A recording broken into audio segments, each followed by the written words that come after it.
Welcome back, everybody, to Valkyrie Profile, and we're gonna have a little bit of a different episode today, because, or at least a different chapter progression sort of thing. And the reason for that is, it's time for us to start working our way towards the A ending. And because of that, I went ahead and transferred somebody off screen. It was either Jolanda or Belinus. I honestly can't remember. It's been a couple days, but transferred them, and I'm actually going to be waiting before I recruit anybody else, and doing a dungeon first. And that dungeon also involves recruiting somebody, but well, you'll see. So what we're going to do is we're going to go ahead and go to Flensburg. And this will get us a new character, and it'll also lead us into the next dungeon and bring back this kick-ass music that I love so much.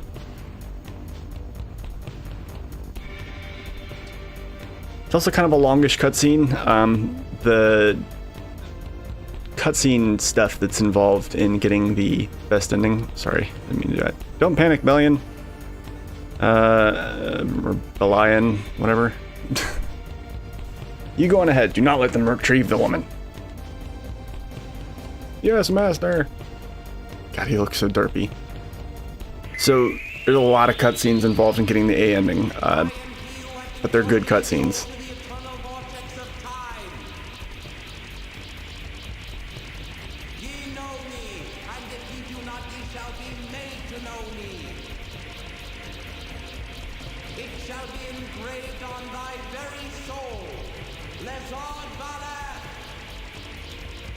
Yeah, buddy.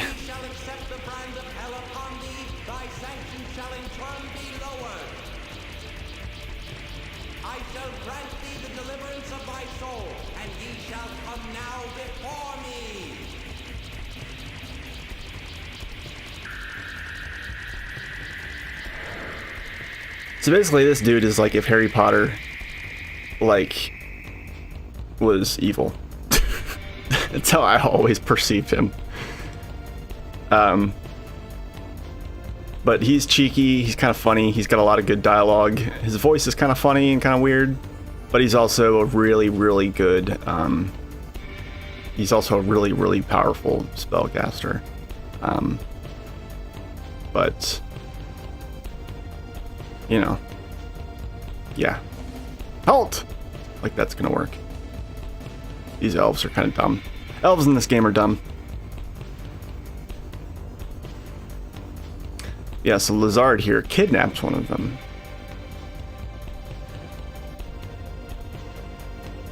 Master Lazard has ordered me to keep an eye on you. Uh-oh. That doesn't bode well for you.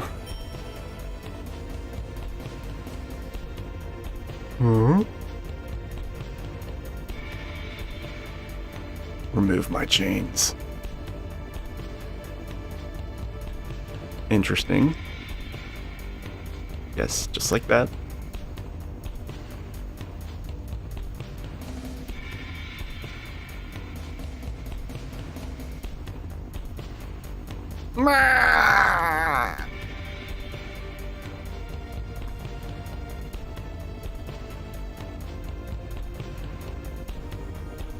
Interesting.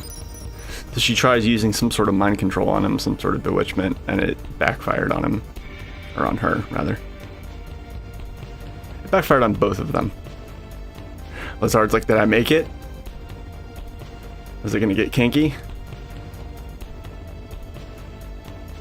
This construct is a homunculus, a man-made life form. So homunculus, for those of you who don't know, is it's more than just a man-made life form. It's a man-made, in traditional mythology where it comes from, which isn't Norse. I forget what stories it comes from, something European.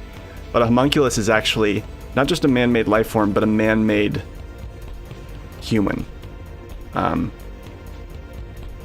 And not through anything like cloning or something like that. Although I guess cloning would be a pretty,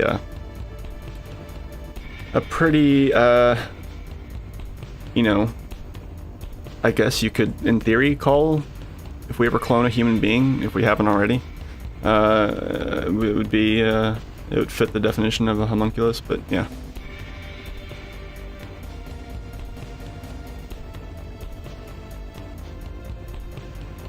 Oh, is that some sort of bewitchment charm? However, as you've seen, the very fabric of a homunculus psyche differs from that of humans. This is why poor Bellion here went mad, I'm afraid. Hehehe, how unfortunate for you. Or, hehehehe, perhaps you're even naughtier than I thought. Did you use your charm hoping for a little action? Yeah, this game gets adult fast. How dare you? Speak the human tongue if provoked. Oh well.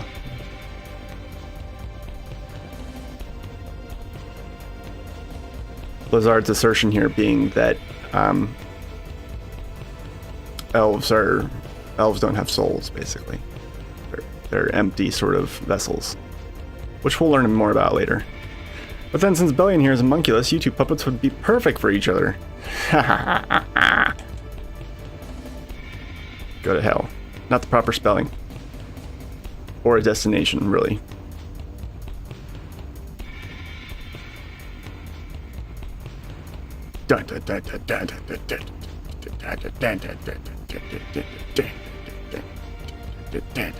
Yeah.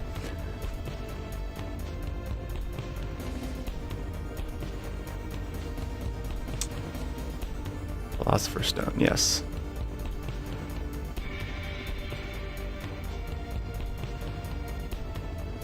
However, the wisdom sealed within the stone cannot be gleaned so easily. Sadly, the legends were a bit off.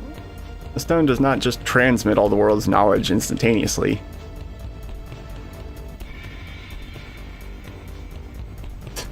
It's like, shut the fuck up. Stop assuming. I don't know what he means by that.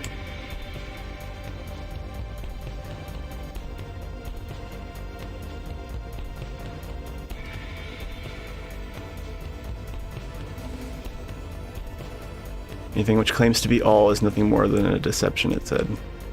Yet still, my seeking out of the stone was quite worthwhile indeed. You shall become a sacrifice to satisfy all my desires. I don't know that we ever learn what happens to that little elf. I will be able to create the ultimate vessel.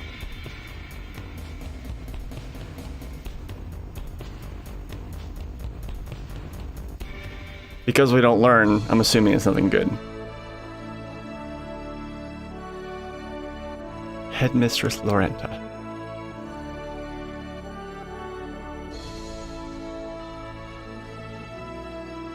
Actually, no. You know who I transferred? I think I transferred Cashel. I didn't want to, but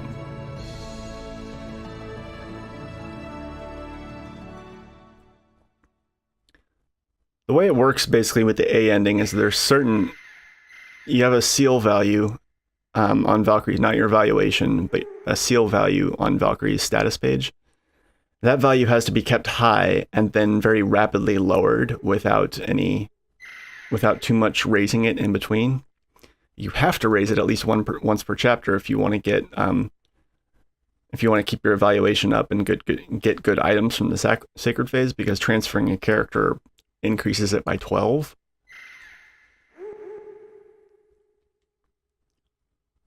And you need to have it at a certain level before the end of chapter 6.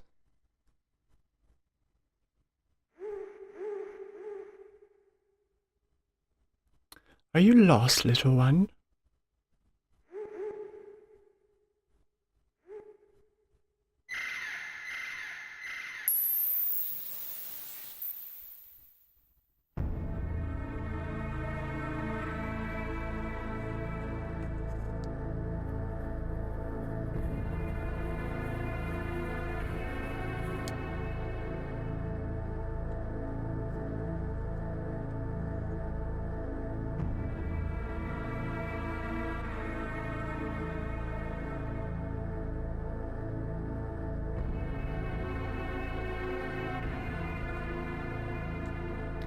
Dun dun dun.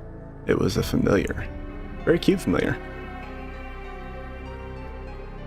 So basically what happened is that Lizard got kicked out of the Sorcerer's Academy by Lorenta, because Lorenta is her personality is very, you know, she's a headmistress, so she's like kind of strict, but, you know, generally well liked by people that aren't like ultra fucking rebellious with zero respect for authority.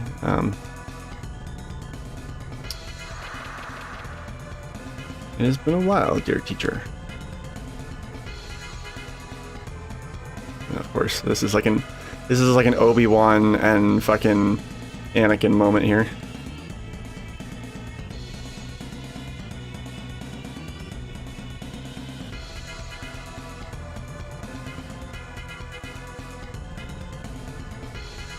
My husband go, he has nothing to do with this.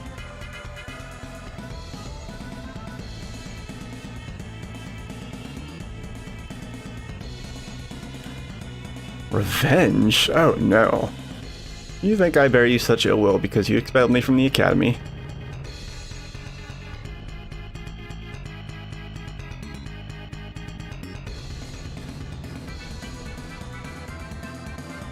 That's cold as ice, man. You have a lifetime of love behind you, don't you? And even now. They're not that elderly, by the way. I think Lorenta's age on her character sheet shows like 36.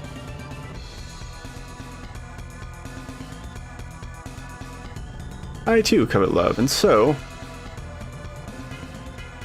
you shall die. Oh, censorship. So...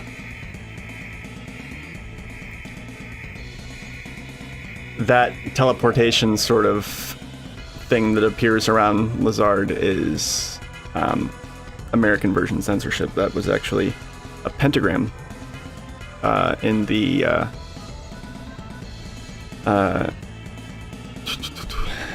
it was a pentagram in the Japanese version, which the PSP version is a port of. I've been playing alongside this, doing a normal mode playthrough, but yeah.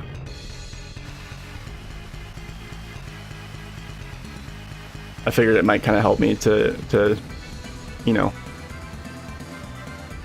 go through the game a little bit at a different pace on another difficulty level alongside this playthrough, just to make sure I don't forget anything. Or his husband. Don't even give him a name. Jesus. It is me, dear. You're going to be all right. No, he's not. Something's not right. That man gave me some sort of potion. It feels almost like I'm in someone else's body. Ah! Oh no. What's happening to me? Ah.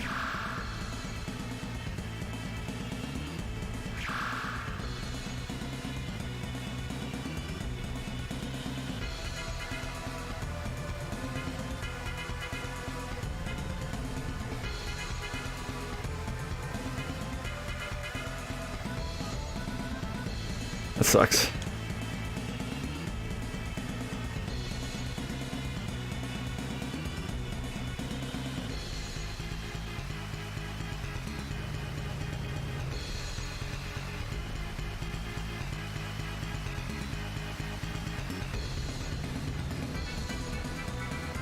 This is so sad. Oh, I don't get any better either. This isn't the sad one I was talking about in the last episode. The undead? Can you not hear it? The mad wailing? Ah! Oh, goddess, surely you cannot allow any more desecration. Come to me. I burn. I burn. I burn with passion for you. Valkyrie!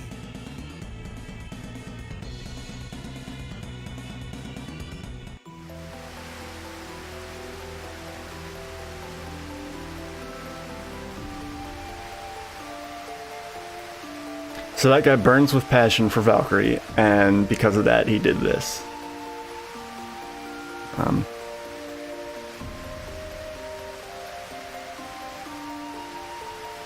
Basically, the reason, it's not because he hates Lorenta or her husband.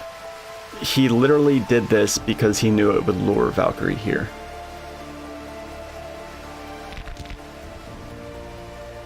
Yeah, and so her husband turns into a howling demon, kills her, and then we kill it. And this is the first scene of a number of scenes where Valkyrie doesn't actually have a one-on-one with the character she's recruiting. There's a handful of other scenes that happen this way, and I don't fully understand why. Especially because there's some characters that don't have them that I feel like could really benefit from being fleshed out a little bit by talking to Valkyrie in the way that other characters have. But anyway, we are now in the Tower of Lizard Vallis, and this is leaps and bounds harder than anything we've ever done before. And for that reason, well, yeah, it's not gonna be an easy dungeon. It's gonna suck. Or it may not suck. It didn't suck when I did it just now in my normal mode playthrough, but then again, I was playing in normal mode. But you know, we shall see.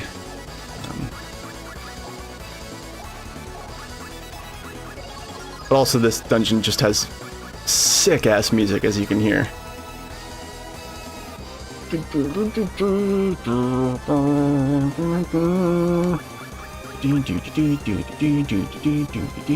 Yeah, I love it.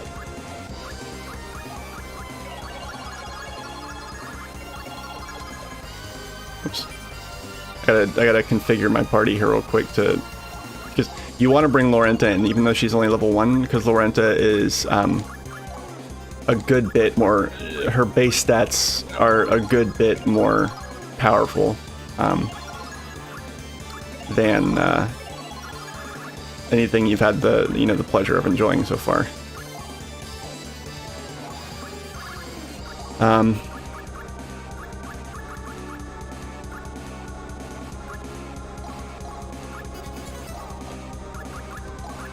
So we're gonna do that.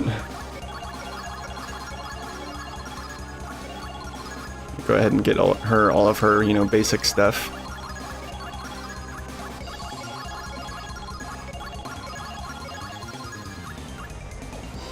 All right, and then go ahead and get her a little bit more.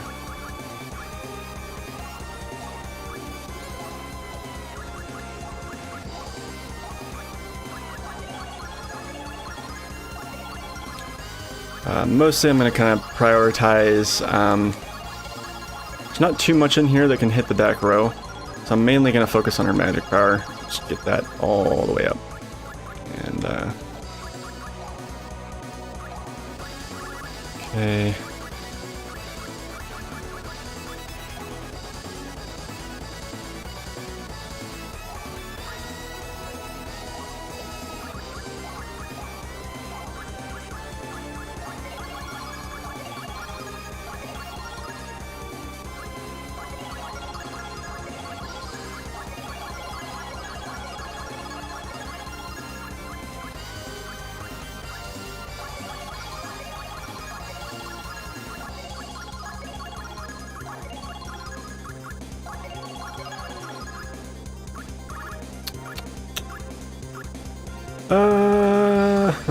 Let's see here. Yeah, let's just go with that. Alright, now I have to set up auto item. I can't remember if I've done this on screen yet, but yeah, with auto item, you get 40 points for every level. And, alright everybody, sorry about some of the cutting that had to be probably noticeable there. So yeah, I was gonna get rid of, was going to get ready to go over the auto item ability, because it's a little bit interesting. Basically, you set it, and for every skill level you level it up, you get 40 points, so that'd be 320 at max. You distribute those as 1% priority numbers for each of these items. And basically what you want to do is you want to set Union Plume to 100%, Banish and Prime Banish to like 90, or Noble Banish or whatever, and anything that just heals to like slightly below that. So you want to make sure that there's a priority in like using Union Plumes, Banishes, revive people, heal status effects, and then worry about healing. Yeah, that's pretty much how it works. Guts, you'll probably get to see in action here shortly. And yeah, this is what we're using. And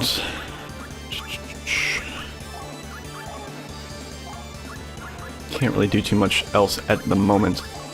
But alright, so we'll go ahead and remove these. Give them to let's see here. Nope, did not mean to do that.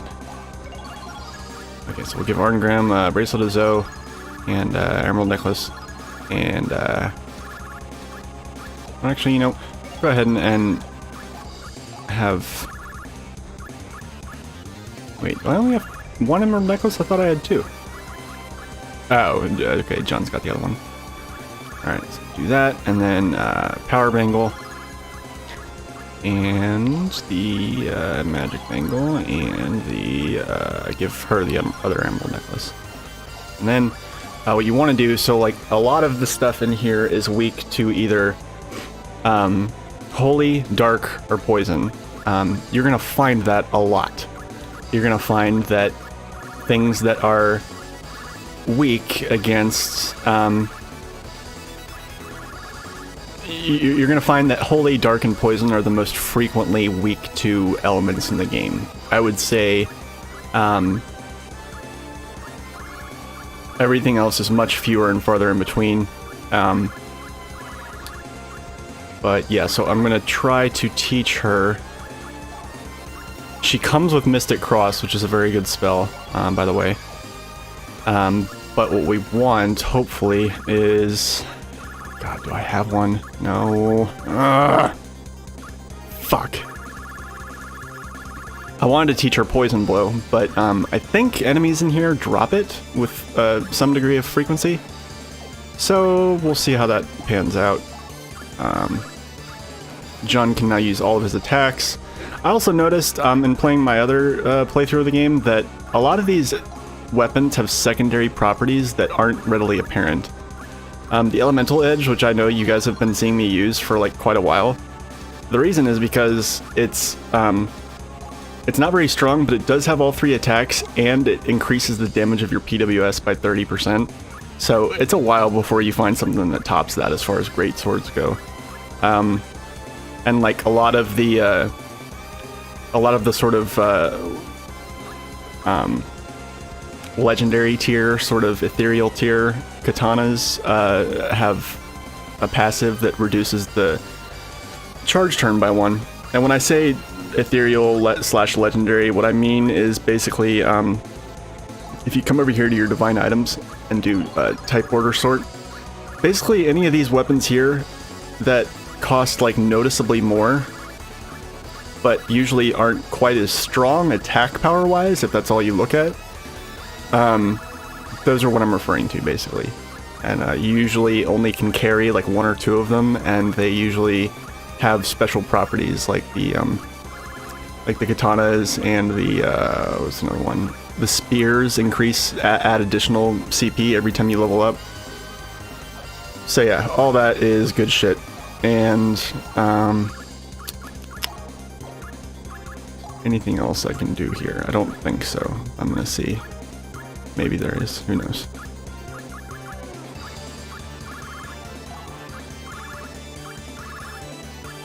It's strange. I could have sworn I got a coin of fortune. I hope I didn't get rid of it. I might have converted it. Shit. Yeah, that was another thing I learned off screen. I'm learning things about the game that I didn't know before. There was an artifact that I had called the Coin of Fortune that increases experience gained by 60%, but it doesn't say that anywhere on the item.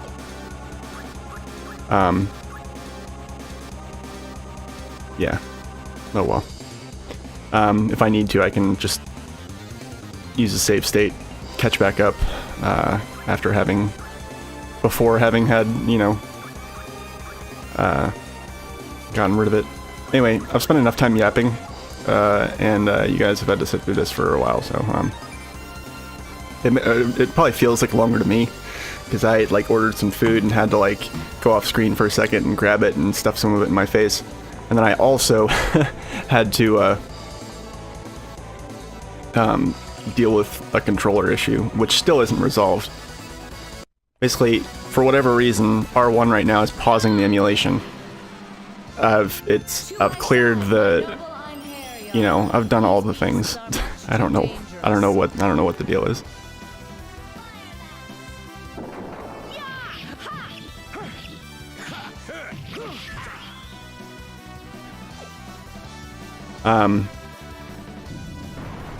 Yeah, so this is the Tower of Lazard Valeth, and this is kind of like, this is one of those, this is the first dungeon that people really start, like, having a hard time in. And, it's because there are a lot of just random monsters in here that were, like, bosses a few dungeons ago. That, and it's a really long dungeon, and it's very easy to get lost. Because a lot of these areas look the same, and a lot of them. Whoa. Okay, yeah. Oh yeah, and then there's more of these fucking will-o-wisp fucking things that will blow up on you if you're not careful. Although, actually, I think if there's just one of them, I should be able to get by. We will see. I will do a quick.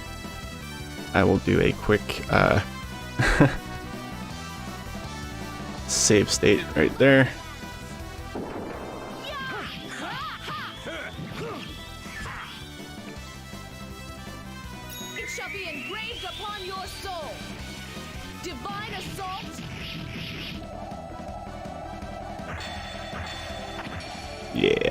Yeah, if there's only one of them, I probably won't waste a Tome of Alchemy on it. But beyond that, I'm going to play it safe. Because if one of those things blows up, it can destroy your entire party if you're not careful. Is it over? And it's not hard for it to do when you're playing on hard mode. Because, you know, a lot of your characters are pretty behind. Like Lorenta's got a pretty gnarly head start compared to like Jolanda had when she was level 1. Jesus. That was annoying. Alright. So far, nothing of too insane of difficulty. Before my blades are powerless.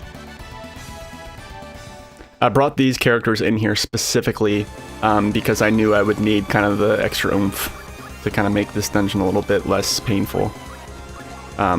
Yeah, when I was talking about seal value, that's the seal value right there. And getting to the end of this dungeon is going to cut that value by 15. We're going to see why. Because basically there's going to be some dialogue that's going to make Valkyrie it's going to kind of sow doubt about Valkyrie's beliefs. I won't say regarding what just yet, but if you've been paying attention up until now, you may already kind of get it. And there's been some pretty huge hints, which may or may not be obvious to a lot of people, including myself. They seem obvious, but that's precisely why I'm not going to go into any more detail about it. First of all, I'm going to come over here and I'm going to change her thing. And I think... Did I get a poison blow from that? Oh, come on.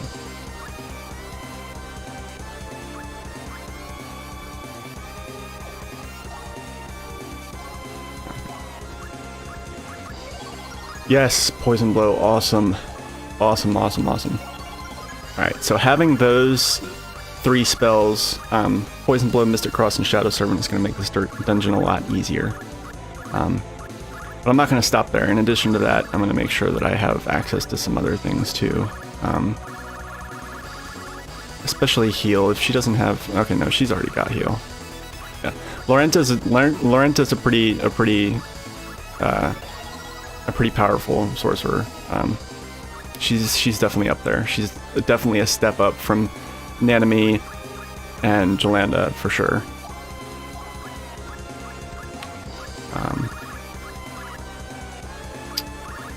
But yeah, let's see here. I'm trying to decide if I should equip. I feel like maybe I should use that instead.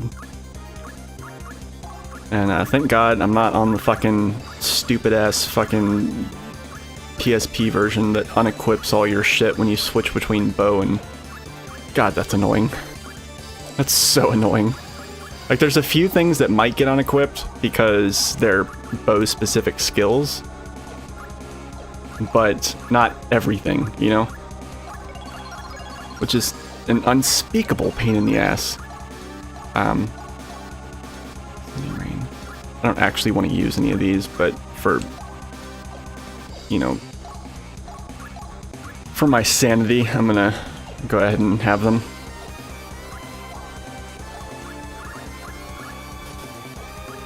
Really? I've already learned Splash? Strange. Okay.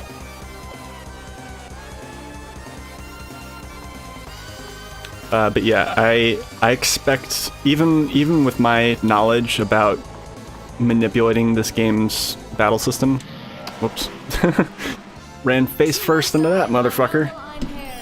Even with my knowledge about manipulating this game's battle system, I fully expect there to be some difficulties in this dungeon. Ouch. What an asshole.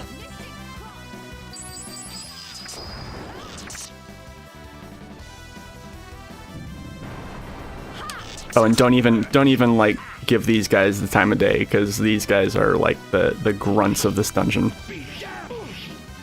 God damn it, Jun. Stop it.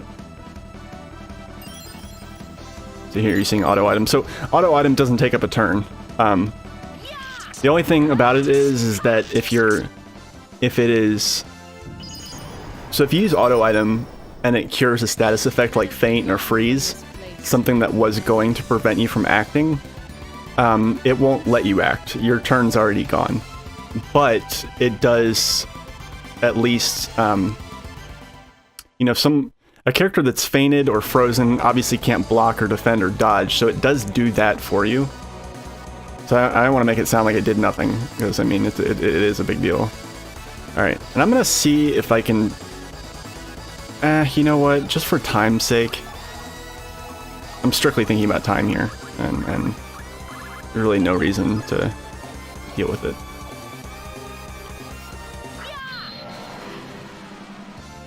To my side, my noble Einherjar. No You mercy. can just fight these guys. These guys aren't that bad.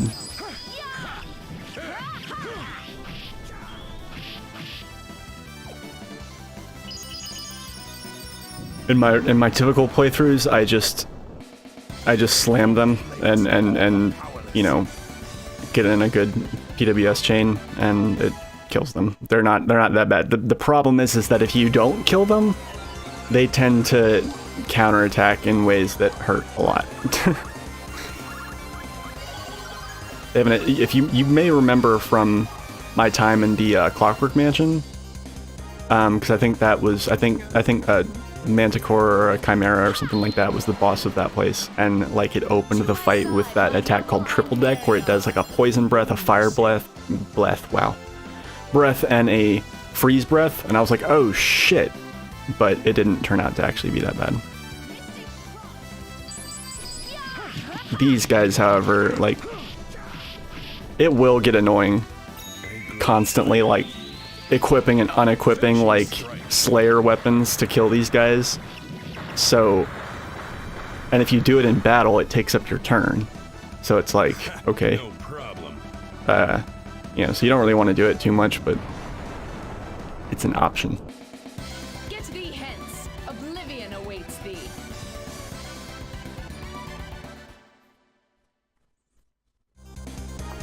Ah, oh, damn it. The other thing about this dungeon is that a good ways deeper in, we are going to oh, God.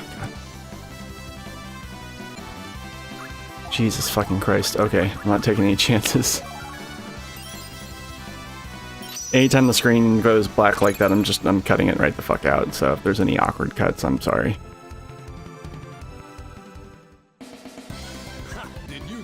Because that just looks bad. It's one thing if the picture's still there, but like otherwise it's just like, oh man, no, not having that. But yeah, there's a lot of good treasure to be found in this dungeon. So I want to make sure that I find everything. Oh.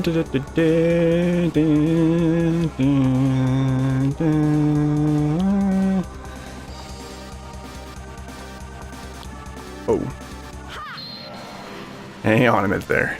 To my side, my noble Einherjar. These beasts are much too dangerous. Not really. Mystic Cross. I actually did not mean to do that.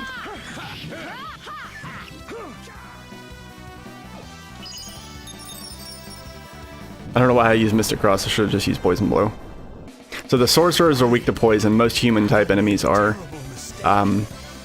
Most of the Will-O-Wisp, Explodey Orb enemies are weak against Shadow or Darkness. And Holy is just generally powerful. I'm not 100% sure of everything that's weak towards it. These beasts are much too dangerous. They're really not.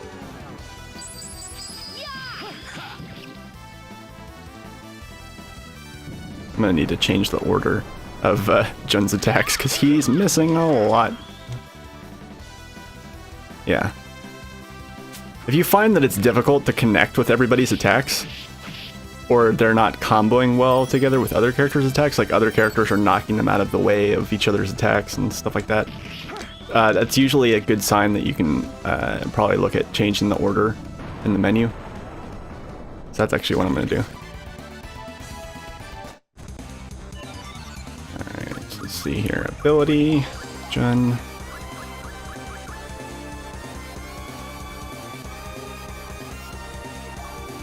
Yeah, let's have Cinco Zen be last. Let's see here.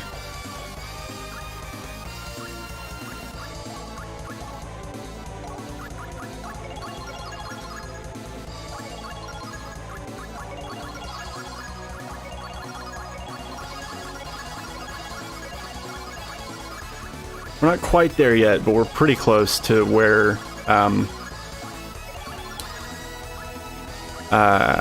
am I trying to say? God,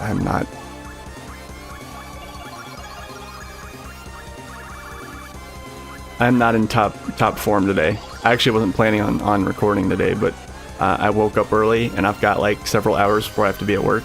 And so I was like, you know what? I'm gonna go to work with a sense of accomplishment instead of feeling dead. And having the sense of accomplishment come after work. But so yeah, that's what I'm gonna do. And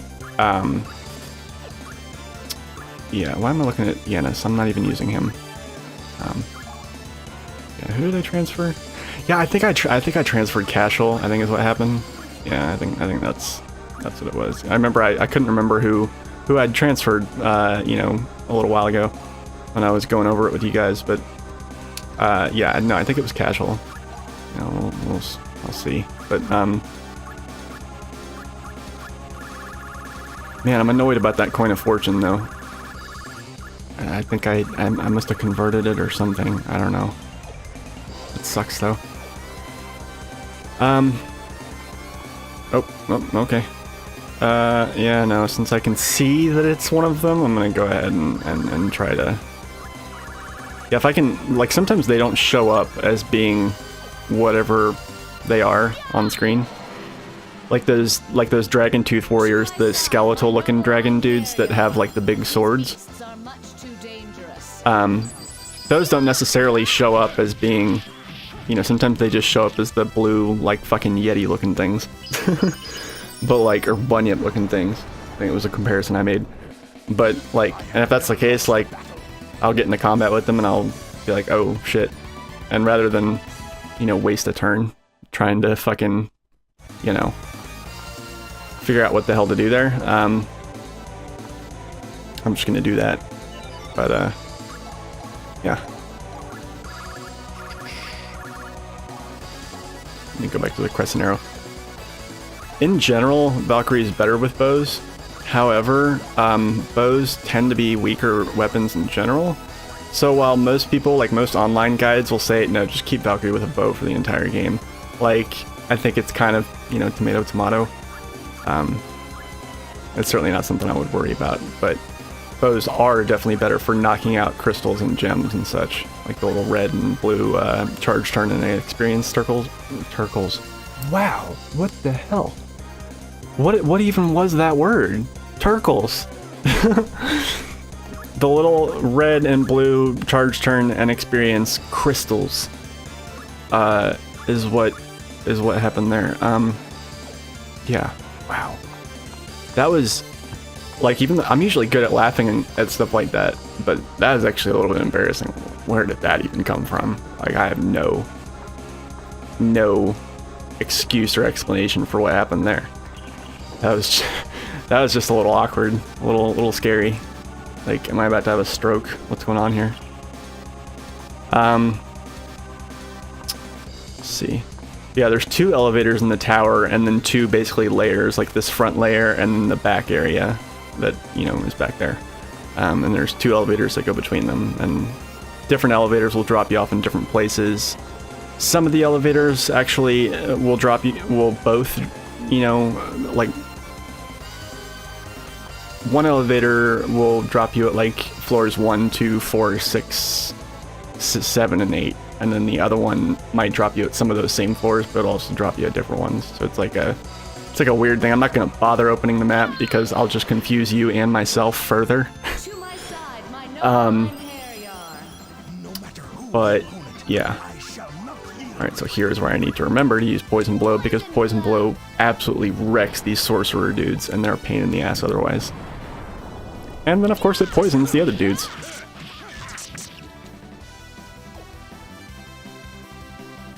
So yeah. Alright guys, well, Really any meaning to this victory? I mean, God, some of her voice samples are annoying. Yeah, we watched a long cutscene, and now we're in Tower of Lizardbath, which is a big deal kind of dungeon, so I'm gonna go ahead and cut it here, do some further prep work and stuff so you guys don't have to kind of watch it. And then when I come back, we will hopefully, I think, be able to get through the rest of the tower in one episode. Just because I just did this last night. Granted, it was on normal mode, not hard mode, but I think we'll be alright. So I will see you guys next time. Take care. Thanks for watching. And yeah. Throw off your chains and skull and all that. Or whatever. And yeah. Okay, bye.